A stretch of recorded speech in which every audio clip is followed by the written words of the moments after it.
नमस्कार मंडळी, मी प्रिया तुमचं सगळ्यांचं पुन्हा एकदा स्वागत करते आपल्या आणखी एका नवीन व्हिडिओमध्ये। आता सगळीकडे मुलांच्या शाळा चालू झालेल्या आहेत। त्यांच्या डब्याला सकाळी काय द्यायचं ह्याची नक्कीच पंचायत प्रत्येक आईला पडते। त्यासाठी आज मी तुम्हाला एकदम साधी सोपी तेवढी चवदार पौष्टिक अशी रेसिपी दाखवणार आहे। 1 वाटी गव्हाचं पीठ घ्यायचं, त्याच्यामध्ये चवीप्रमाणे मीठ घालायचं आणि थोडं थोडं पाणी घालून अशा पद्धतीने चपातीला मळतो त्याच पद्धतीने पीठ मळून घ्यायचं। पीठ मुडण्यासाठी बाजूला ठेवून द्यायचं। तोपर्यंत आपण ह्या पनीर पराठ्याचे सारण बनवून घेऊया। या ठिकाणी मी पनीर घेतलेलं आहे। तुम्हाला लागेल तेवढं पनीर तुम्ही या ठिकाणी घेऊ शकता। तर बघू शकता मी पनीर अशा बारीक जी आलं किसायची किसणी ना त्याने पनीर किसून घेतलेलं आहे बघा, म्हणजे छान असं ते बारीक होतं। पाव चमचा हळद, पाव चमचा गरम मसाला, पाव चमचा धनेपूड, मुलं खाणारे म्हणून मसाले थोडेच घातले, तुम्ही तुमच्या आवडीनुसार कमी जास्त करू शकता। चवीप्रमाणे मीठ घातलं आणि पाव चमचाच लाल तिखट घातलं। आता कोथिंबीर घालायची छान अशी आणि त्यानंतर आपल्याला हे संपूर्ण साहित्य एकजीव करून घ्यायचे।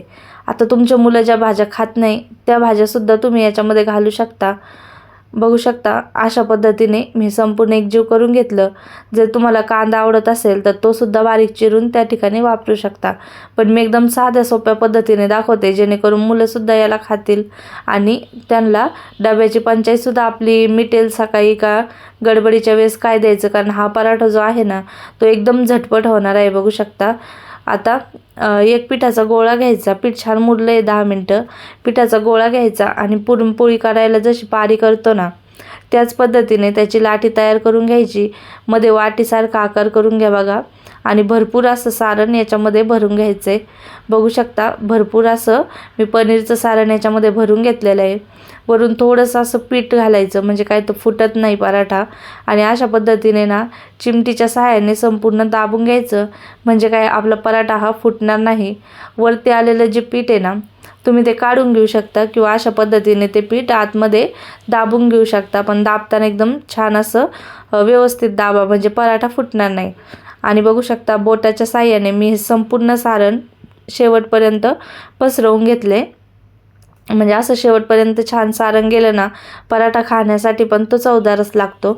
आता पोलपाटावरती पीठ घातलं आणि त्यानंतर आपल्याला हा पराठा लाटून घ्यायचा आहे। आता तुम्हाला किती पातळ हवा आहे किंवा किती जाड हवा आहे त्या हिशोबाने तुम्ही हा पराठा लाटू शकता। बघू शकता पातळसर लाटला तरी पण हा फुटलेला नाही। तर आता आपण तवा गरम होण्यासाठी ठेवलेला आहे। आता मी या ठिकाणी घरात तयार केलेलं तूप लावते। तुम्ही तुमच्या आवडीप्रमाणे तूप, तेल, बटर जे तुमचे मुलं खात असतील ना ते या ठिकाणी लावू शकता। तर तवा गरम झाल्याच्या नंतर खाली थोडंसं तूप लावलं आणि त्यानंतर लगेचच त्याच्यावरती पराठा हा घालून घेतला। एका साईडने भाजला की लगेचच आपल्याला पलटी करून घ्यायचं आहे आणि त्या साईडने सुद्धा आपल्याला या ठिकाणी तूप हे लावून घ्यायचं आहे। आवडीप्रमाणे तूप, तेल लावू शकता। बघू शकता लहानांसोबत मोठ्यांनासुद्धा आवडणारे हे पराठे बनवून तयार होतात आणि एकदम झटपट होणारी रेसिपी बघा। आयत्या वेळेस डब्याच्या वेळेस तुम्ही 10-15 मिनटातसुद्धा हे बनवून तयार करू शकता। असं झटपट होतात। सॉस बरोबर, चटणी, दही बरोबर, कशाबरोबर सुद्धा खायला देऊ शकता, मुलांना एकदम आवडतील। आपले मस्त खरपूस असे पनीरचे पराठे तुम्हाला कसे वाटले नक्की कमेंट करून सांगा।